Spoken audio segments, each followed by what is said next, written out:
A continuación, Minuto a Minuto. Por Radio Monumental.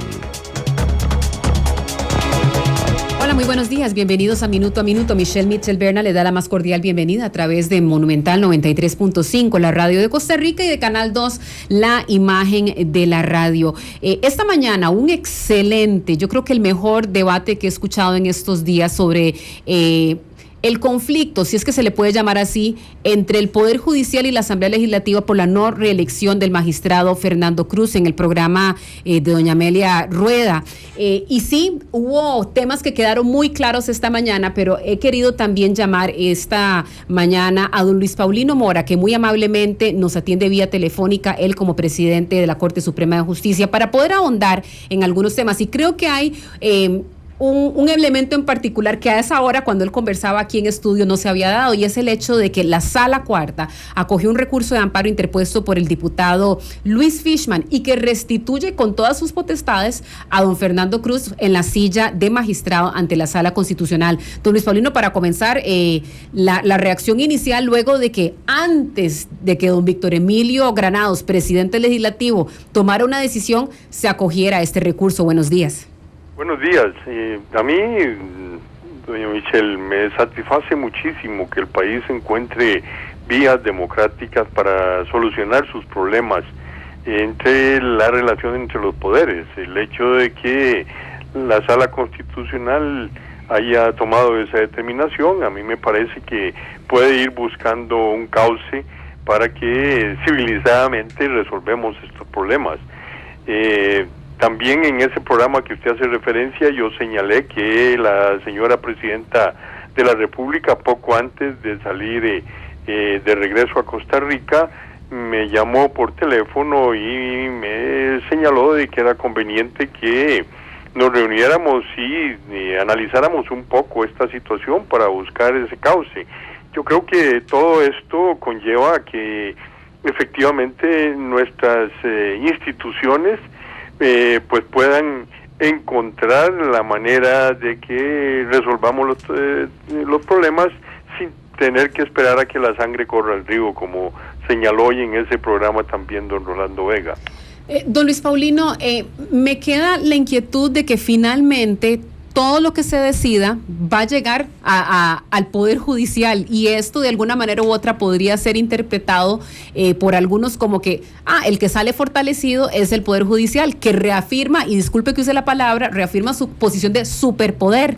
Anoche decía don Fabio Melina, finalmente lo que va a pasar es que ellos van a salir autonombrando a sus magistrados. ¿Qué tiene que decir usted al respecto, don Luis Paulino, en el tanto y cuanto que la ley y el mismo sistema están diseñados de tal manera que todo se resuelva en la última instancia, todo se remite a la Sala Cuarta? Bueno, esa no fue la intención cuando redactábamos la ley de la jurisdicción constitucional. Que estoy segura que no, por eso le digo, la ley... Lo que se pensó es que debería existir medios en que los conflictos sean resueltos, y los conflictos entre ciudadanos y entre los ciudadanos y el Estado y entre las agencias del Estado se solucionan en los tribunales de justicia, en este caso la Sala Constitucional, pero si no tuviéramos una sala, sino un tribunal constitucional independiente del Poder Judicial, también sería ahí donde se tenga que ir a resolver. Desde las teorías de Kelsen, esta es la situación, esta es la forma en que se ha ideado para resolver los problemas de relaciones de los poderes públicos, sabiendo que no puede existir ninguna acción de ningún poder público que no sea revisable, porque lo importante en esto es que seamos transparentes al momento de actuar unos y otros. Don Luis Paulino, ¿esperaría usted que a pesar de que ya fue admitido este primer recurso, el interpuesto por don Luis Fishman el sábado anterior, se vaya a dar curso a los otros que fueron presentados? Entiendo que había 11 haciendo fila y esperando finalmente. Sí, según el informe que yo recibí de la sala, hay 11 amparos y hay 2 acciones correcto de inconstitucionalidad que muy probablemente la señora presidenta pues los analizará y verá cuáles se le puede dar o no trámite. Entiendo que el magistrado Cruz estaba en vacaciones a raíz de toda la discusión que se dio en los últimos días y porque no había sido notificado de la decisión que tomaron el jueves anterior los diputados. Ahora con esta restitución que estaría ordenando la Sala Cuarta a partir de que se acoja el recurso, ¿él se estaría integrando nuevamente a sus funciones normales, don Luis Paulino? Bueno, él podría haberse integrado a las funciones normales desde aún antes de esto, pero ahora tiene una razón más para poderlo hacer. Él a este momento se encuentra en vacaciones, como usted lo señala. Don Luis Paulino, quisiera preguntarle a futuro, ¿qué esperan ustedes a partir de toda esta discusión? En lo personal yo veo que de alguna manera u otra esto pudo haber sido, si se quiere, hasta ganancioso para el Poder Judicial, porque en donde había fricciones y había conflictos, que la Fiscalía, que los distintos tribunales, que la Judicatura, los jueces y los magistrados, todos tenían posiciones disímiles en algunos temas, que a final de cuentas discrepar es normal, pero este tema los reunió y ustedes cerraron filas detrás del magistrado Cruz. ¿Sirvió esto de alguna manera u otra para reafirmar principios, para fortalecer la estructura del Poder Judicial y más que todo reafirmar esos principios a los que responde? Bueno, yo me siento muy satisfecho con la reacción que ha existido dentro del Poder Judicial. Efectivamente nos hemos todos reunido como una familia a defender nuestra independencia y también el respaldo popular que hemos recibido y de la prensa y de la radio, de la televisión, pues esto nos ha dado una fortaleza que indudablemente resulta muy alentadora para un Poder Judicial. Y finalmente, don Luis Paulino, comentaba usted a inicios del programa que se reunirá con la señora Presidenta de la República. Ella se lo comunica así vía telefónica antes de partir de España rumbo hacia Costa Rica. ¿Qué mensaje le llevará usted a la Presidenta de la República con el fin de evitar que se vuelva a vivir esto que de alguna manera u otra preocupa tanto a los costarricenses, en el tanto y cuanto lo que se pone contra la pared es la institucionalidad y la independencia de poderes? Bueno, yo lo que pediría es que hablemos con las cartas sobre la mesa, que veamos a ver dónde es que está apretando el zapato y buscar soluciones a los temas. La Asamblea Legislativa señala que la Sala Constitucional se inmiscuye en muchos temas propios de la Asamblea. Bueno, ahí se necesita una reforma legislativa para establecer cuál es la verdadera competencia que debe tener la Sala Constitucional. Y como presidente de la Corte y como miembro de la Sala siempre he estado de acuerdo, porque los compañeros y compañeras de la Sala Constitucional hemos estado de acuerdo de que esa revisión podría eventualmente darse. Mucho de ese problema hay que resolverlo legislativamente. También en cuanto a la relación del Poder Ejecutivo con el Poder Judicial, pues comentando sobre a dónde es que ellos estiman que ha habido un actuar de manera incorrecta por parte del Poder Judicial, pues podemos analizar todas esas circunstancias.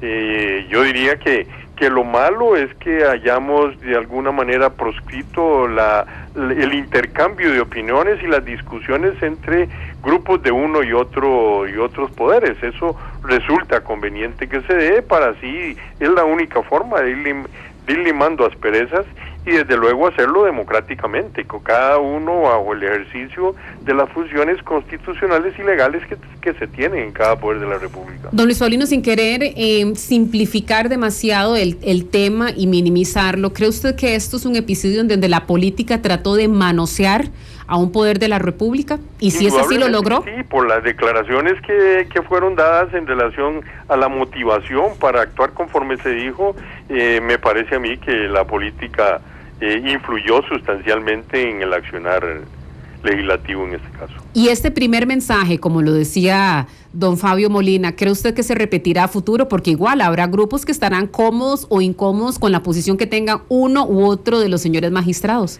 Bueno, este mensaje lo hemos venido recibiendo desde hace bastante tiempo. ¿A través de qué vías? Y la vía legislativa. Yo recuerdo que cuando don Luis Fernando Solano y yo tuvimos que presentarnos para la última reelección que fuimos objeto, pues también hubo mensajes de esta índole de parte del Poder Legislativo, y también cuando doña Ana Virginia hizo lo propio y don Gilbert Armijo, ocurrieron mensajes de esta índole, ¿no?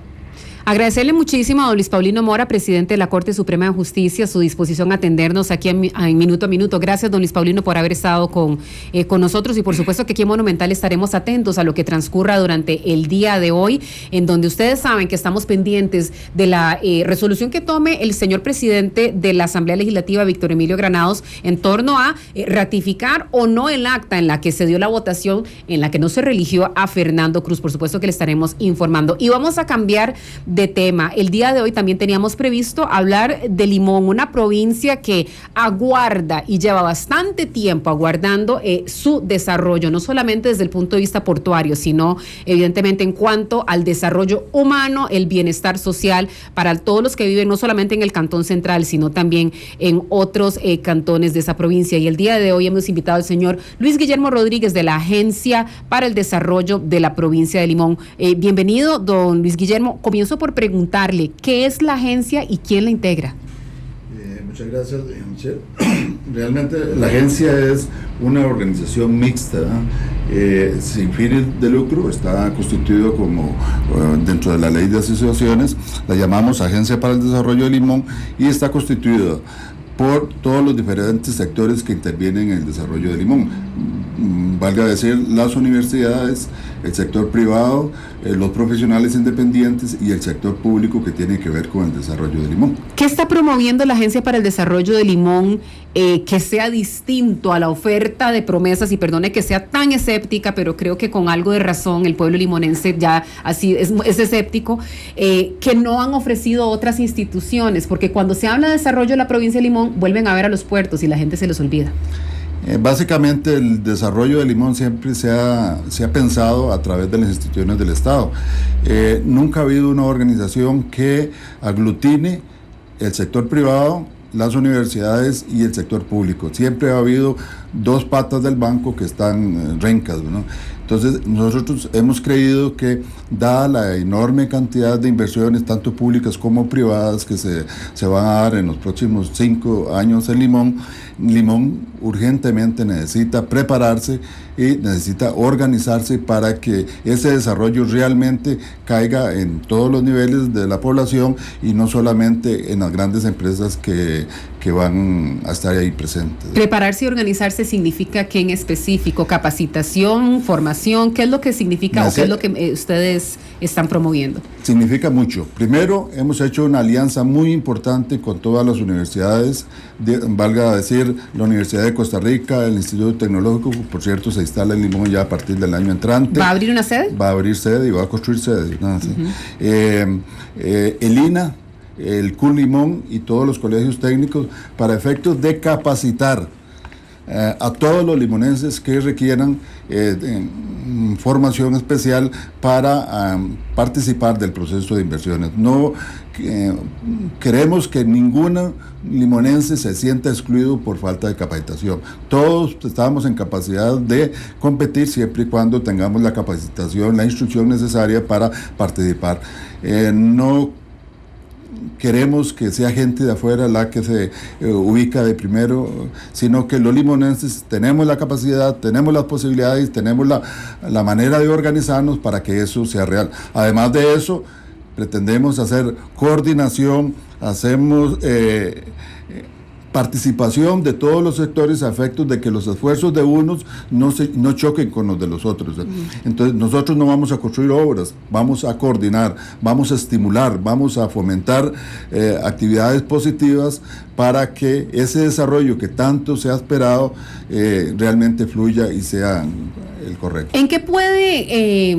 ¿En qué puede aportar la Agencia para el Desarrollo de Limón a una provincia que ya definitivamente el tema no es de recursos, don Luis Guillermo? Hay 850 millones de dólares que están literalmente debajo de la colchoneta, ¿verdad? Y no están siendo usados. La Contraloría General de la República dijo, de los dineros dispuestos para el proyecto Limón Ciudad Puerto, que además del tema de infraestructura, habla de desarrollo social, habla de bienestar de la población, solamente se ha ejecutado un 3%.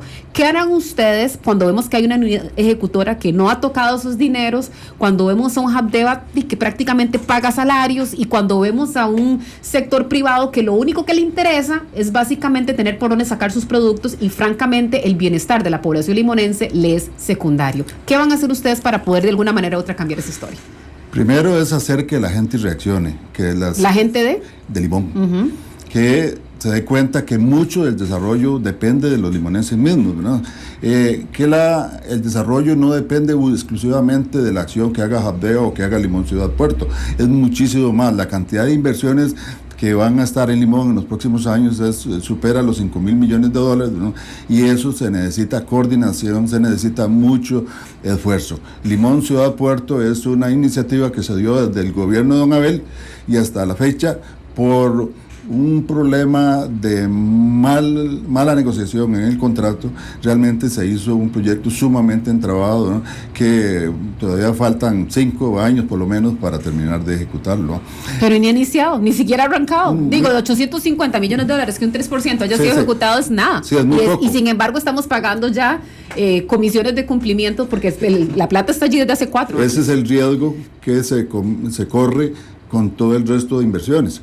Pretendemos que eso no se dé, o sea, pretendemos incidir para que los proyectos efectivamente se ejecuten, que los trámites que deben hacerse en la municipalidad, en las instituciones del Estado, realmente se hagan mucho más ágiles, y que nosotros como limonenses, que somos los que conocemos qué es lo que está pasando ahí, incidamos mucho más intensamente que lo que ha pasado en tiempos pasados, que desde San José es donde se administra todas las... Don Luis Guillermo, usted me dice nosotros como limonenses. ¿Quiénes son nosotros los limonenses que están detrás de este proyecto? Porque usted me habló que estaba el INA, las universidades, el sector privado. ¿Quiénes son nosotros los limonenses?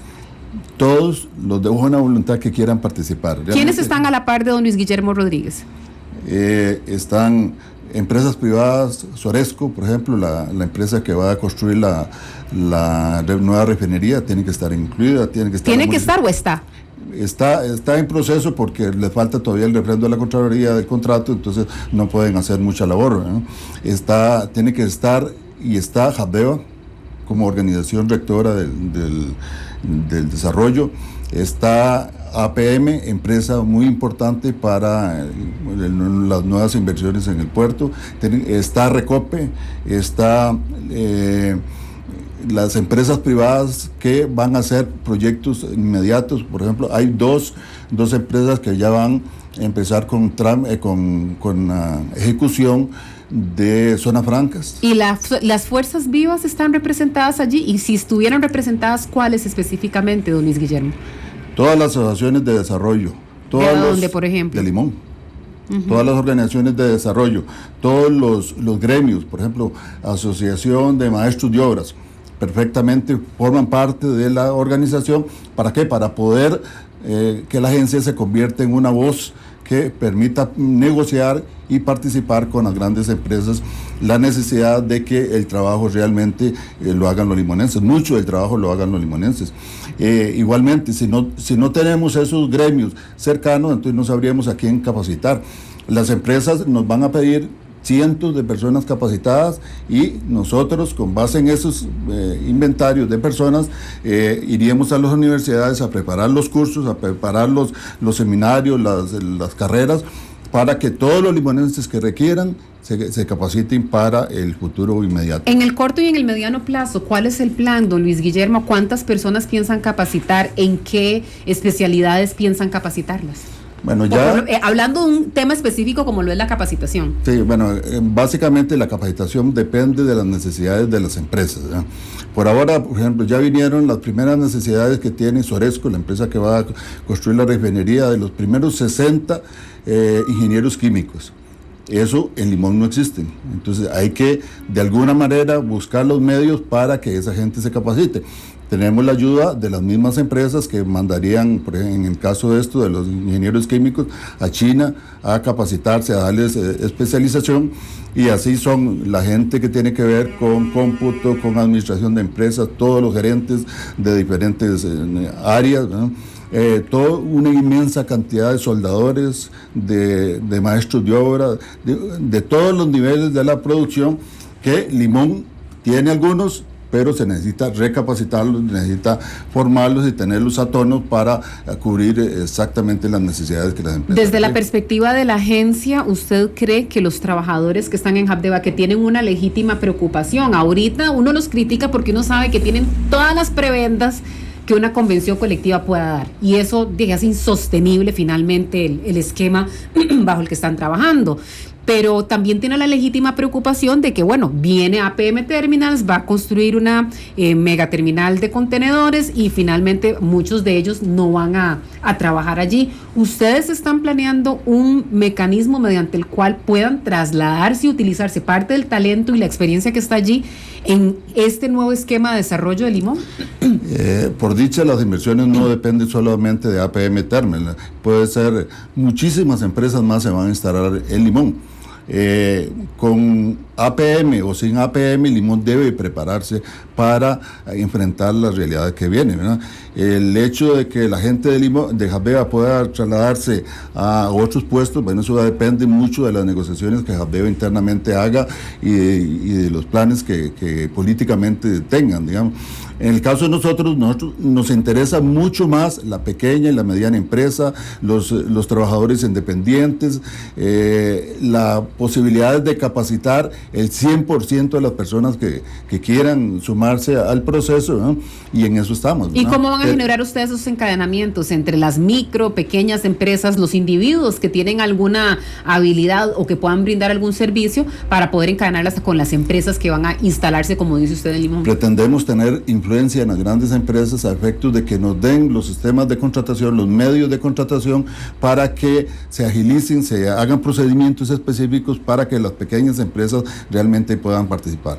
Por ejemplo, se necesita el transporte de 2 millones, digamos, de metros cúbicos de piedra. Bueno, eso puede hacerse, ellos lo pueden hacer con una gran empresa que lleva a la gente de San José, llevan las vagonetas, llevan todo eso, o lo otro es hacer un procedimiento específico para que los vagoneteros, la gente de Limón, pueda participar sin necesidad de formar parte de una gran empresa. Pero seamos realistas, don Luis Guillermo, a las empresas a final de cuentas poco les importa el hecho de que si son de Limón o no son de Limón. Está el tema de que ¿me es rentable o no me es rentable? ¿Qué es lo que ustedes piensan hacer desde el punto de vista de negociación y desde el punto de vista de gestión para asegurarse que sean competitivas las empresas limonenses? No solo que las contraten porque son de allá, es porque sean competitivas. Ese es el propósito de la alianza con las universidades, con el tecnológico, con el INA, con todos los medios de formación.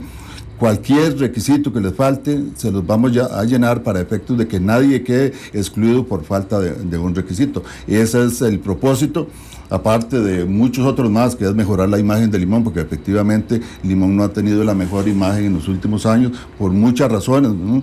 Pero hay que mejorar muchísimo el clima de inversión, hay que mejorar los servicios básicos, el agua, la luz, el internet, el hospital. Todos esos son factores importantísimos para que Limón pueda competir adecuadamente. La parte turística, Limón es el único lugar de Costa Rica que no tiene ni siquiera un hotel de 3 estrellas. ¿Por qué? Porque primero por la mala imagen y segundo hay una limitación, ha habido una limitación en los últimos 25 años de que no se pueden construir edificios de más de 12 pisos, de 12 metros. Bueno, ese es un tema que más bien me gustaría poder analizarlo más adelante y a profundidad. Quisiera agradecerle muchísimo a don Luis Guillermo Rodríguez, presidente de la Agencia para el Desarrollo de Limón. Usted puede visitar la página www.adlimon.org. Allí podría buscar información para ver cuáles son los propósitos y cuáles son las tareas que desarrollará en la provincia esta agencia. Gracias por haber estado con nosotros en Minuto a Minuto. Mañana, si Dios lo permite, otra interesante entrevista. Cuando el instante no basta, el análisis se encuentra con la realidad. Esto fue Minuto a Minuto, más allá de la noticia, por Radio Monumental.